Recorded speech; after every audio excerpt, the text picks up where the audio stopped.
and welcome to Lead Her Talks with Loretta Williams Grinnell, founder of Supergirl Shine Foundation, where we are providing access to progressive leaders for future leaders, sharing moments of STEM leadership and life principles for impact and change.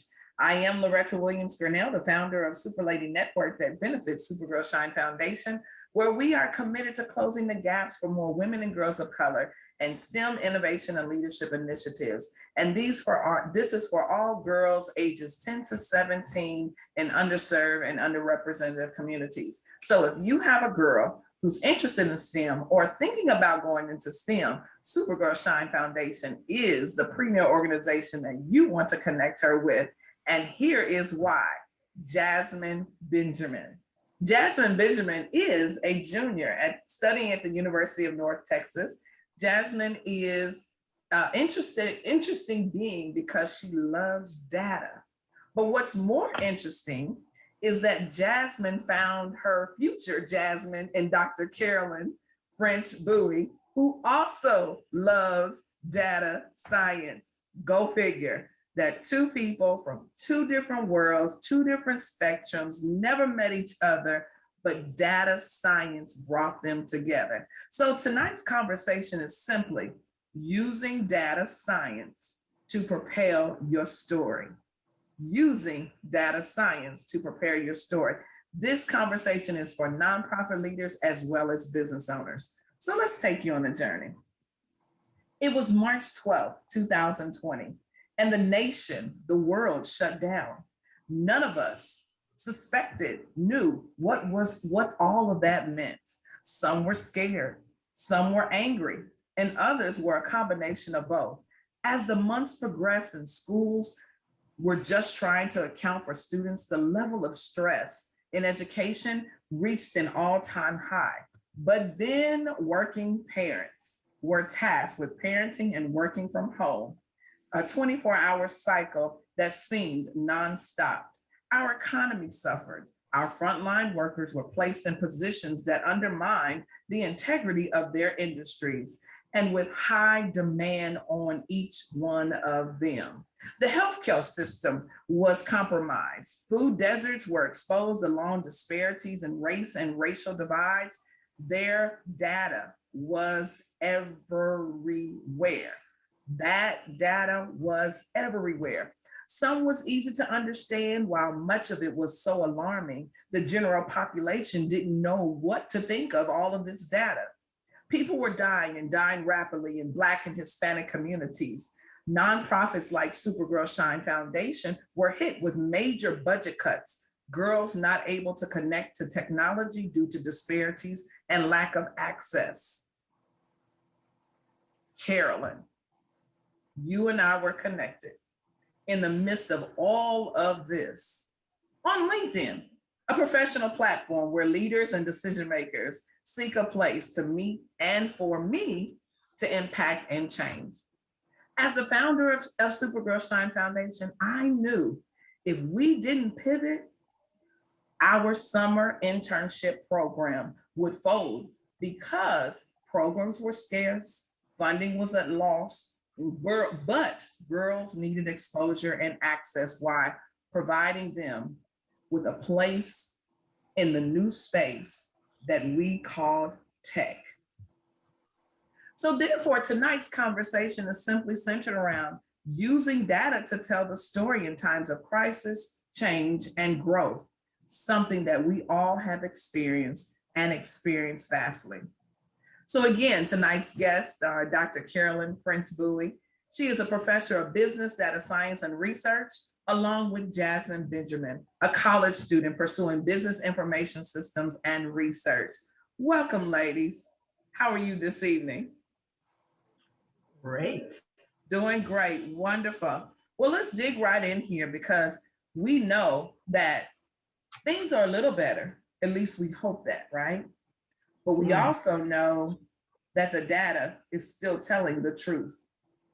And so therefore, Carolyn, would you please share a little bit of how you decided to set your footsteps in an industry where data science is really taking over the research world in another way where the general public can really understand?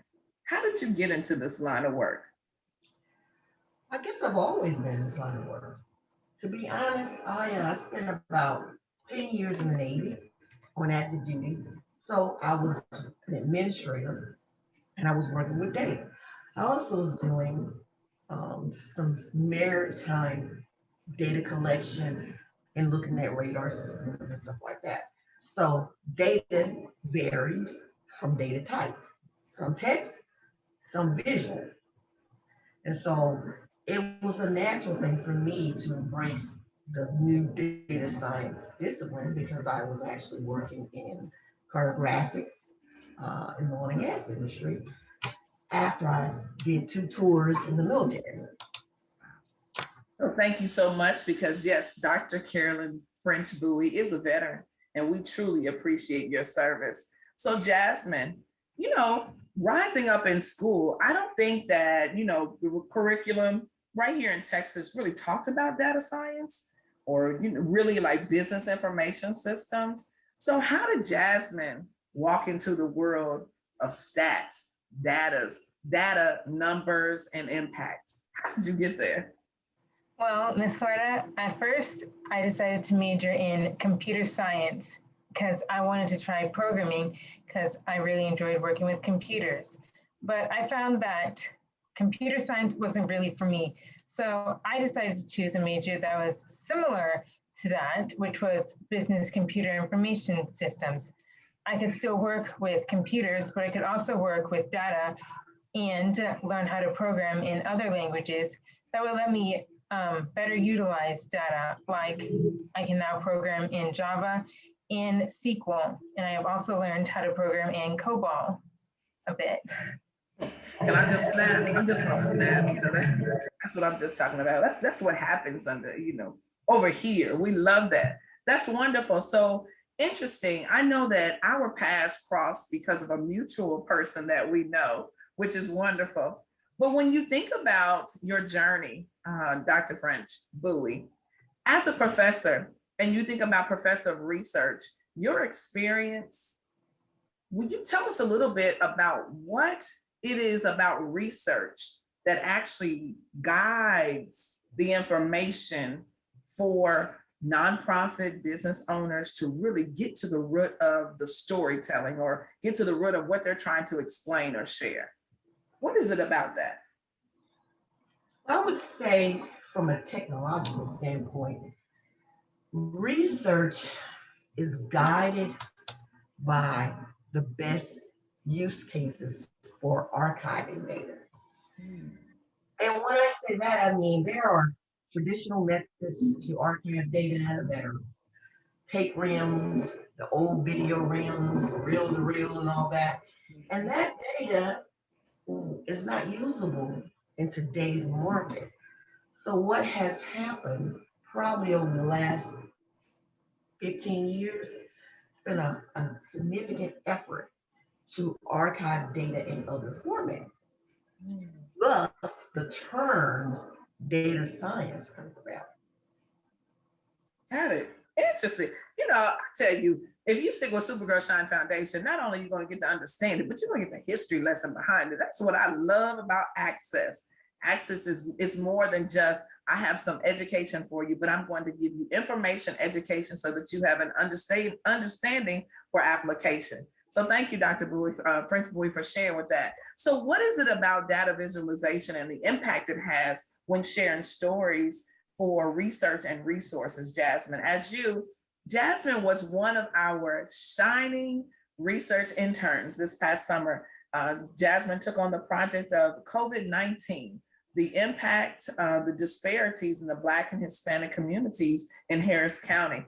And when I tell you, Jasmine was a solo act on that team. Jasmine, tell us a little bit about that solo act and what you brought to the team in research as it relates to having the right resources, having a great mentor, having a team around you. But what is it about what you did and how did that actually catapult that research for us to be able to complete a master level thesis paper? Mm-hmm. So the pandemic, of course, gave me the unique experience with the research, the COVID-19 research team. So because with my data role on the team, I was one of the only people really working on trying to find the data for the COVID-19 numbers based on the demographics in the greater Houston area, like based on race, age, and location.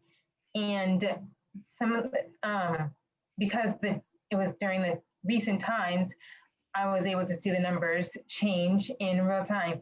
And Dr. French was definitely a major help for me to figure out how I could create the graphs to make them look more professional and to use new software. Like I got to learn how to use something called Tableau. Awesome. And I know, Jasmine, we did not plan this, but I'm going to ask Dr. French Bowie to, I'm going to ask her a question. If you will really go to one of your files, and I want you to share that real quickly, of the actual research that you were able to develop under the mentorship of Dr. French. Because I think it's important that we see the visualization, right? The results of your work and being able to do this. So Dr. French, when we look at how nonprofits and business owners can really, sharpen those skills and building and planning and executing programs and operations, what is it about data science that you as a professional in that area could actually share, maybe one or two things that could lift their mission to a position where now funding can start rolling in or position themselves to be able to have funding? Wow. I never thought about it from the funny aspect. That's one of the disadvantages of being a technical person. Mm-hmm. Funding comes in. Right. You operate. So I would have to say the best way to answer that question would be to look at the simplest route to integrating archive data that might be on digital formats like book format or paper format. Mm-hmm. Scan that information into a system.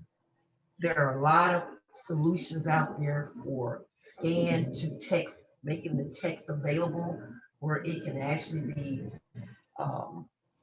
cataloged. And so those tools are probably going to be the least expensive in terms of big data platforms. Right. And there are a slew of them out there. All you have to do is look up content to text, digital text, and then you can take that text and you can actually read it into a SQL Server database by doing some mining. That mining effort is tedious, but that's the opportunity to bring in young youths that are in special programs in high school, because we do have some high school programs here in the state of Texas and across the nation that support the introduction into visualizing data and looking at data analysis beyond the traditional methods, and that being writing assignments or art classes. Awesome. Awesome. Well, you know what? I love that you said I can take information, put it into a software and kick out the actual data. So speaking of that, Jasmine, will you share your screen and show us the data? Okay.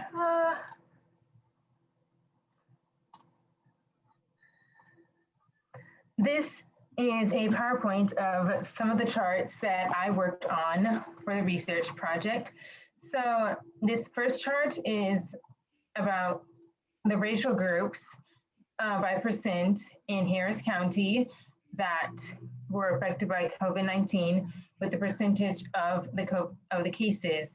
And with this chart, it displays that the Hispanic population has a much larger percentage of people affected compared to the white population. Right. And then when we look at this data, so Jasmine, just quickly for our audience who's trying to understand what they're looking at. So as Dr. French Bowie just shared with us, you take information, you put it into a system, and then this kicks out the visual. So basically, my story becomes a visual because, 80% of us are visual learners. And so if I'm able to see the data, and read the data, I'm probably better going to understand the data and then use the data to my advantage to be able to, to pitch my case or tell my story or to present it towards potential grants or sponsorships. Thank you, Jasmine. That's really good. So You're as we welcome. Thank you very much. So as we come to a close, I think that is the real piece of what makes the differentiator. If you think about Supergirl Shine Foundation, is that Supergirl Shine Foundation will collaborate with professors and people in the industry like Dr. French Bowie, and then be able to bring them in so that they can connect and mentor with the students like Jasmine Benjamin. So when you do is that access that's possible for her to see real time, real life information from a professional who's doing it as I'm rising up as a leader in that particular area. So Jasmine, as we close this segment, what would you say to a young lady or a young girl who is considering maybe not just joining Supergirl Shine Foundation, but interested in being able to be a future Dr. Carolyn French Bowie? I would say to follow your passions, go with what you want, definitely learn what you want to do, and keep on studying hard so that you can continue to be one of the future leaders of tomorrow. Awesome. And Dr. French Bowie, what would you say to those professionals that are there who are decision makers and who are in positions to really allow students like Jasmine to be able to feel that pipeline, because we're putting her in the position where she's getting the skills. Her resume is pretty deep now. It's pretty savvy. She just got accepted to another internship this summer. She's killing it, y'all. So having that exposure plus access to opportunity, what would you say to a colleague who has a decision who they can actually collaborate with an organization like us so more Jasmines can come through the pipeline? I would say that with my experience, and this is my first experience with an organization like this, usually mentoring becomes a one-on-one and it's something benign. But this was a larger scope activity where it involved a set of students at various levels. And so the opportunity to catch someone in the high school and start showing them how the career paths can be really broader than maybe what their parents are doing and how to navigate is really crucial. And so I kind of fell in with Jasmine and I was like, oh wow, I'm excited because she was the only business and information system person in the team on the team. And then it was like, I know if nothing else, I can get her to understand the technical aspects. And if I do it simply through using PowerPoint, then I can show her the correlation between that and Tableau. And then she'll take that back to her classroom setting at the university and be able to use that. Because she also got a license for Tableau for a 1 year license as a student. That's awesome. So you heard it here. Supergirl Shine Foundation provides exposure plus access with tangible opportunities. And how we do that is through our Super Lady Network, where there are leaders, doers, and thinkers who are committed to impact and change. Well, ladies, I want to thank you on behalf of our board, on behalf of all of those who are committed to our mission. Thank you, Dr. French Bowie, for being a wonderful mentor, but most of all, accepting my call, because I had this idea and we didn't know each other from east to west. And she was like, what are you asking me? And you're gonna do what? And I'm like, we can do it. I know we can do this. I know we can. And the end result is that these 6 students, ages 15 to 21, produced a thesis level, master level paper that it will be published this year. We have a team that's right now, I was sharing with them earlier, is working on that. But what we do know is they gain so many skills that no one can take away from them. It took them to the next level. And I'm just so proud to be able to watch that. So Jasmine, continue doing great things, stay connected, and keep your shine going. And just make sure that when you rise in this particular internship this summer, remember the lessons that you learned from Dr. French Bowie. And anytime something gets to a place where you feel like, That's a little tough. Remember everything that you experienced this past summer as a solo data visualization internship on that team, and how you were able to persevere, have resilience, determination, self-discipline to get the job done. We're proud of you. Thank you. You're so welcome. Thank you, ladies. I enjoyed you this evening. For more information on how you can connect with us, visit www.supergirlshine foundation or supergirlshine.com, and Supergirl Shine on Facebook, Twitter, Instagram, and LinkedIn. We will, in our 5-year celebration, impact 500 girls while raising $500,000. Why? Because we know the need is there, the disparities are there, but more importantly, we know you will help us do it. So connect with us. We can't wait to have you shine with us.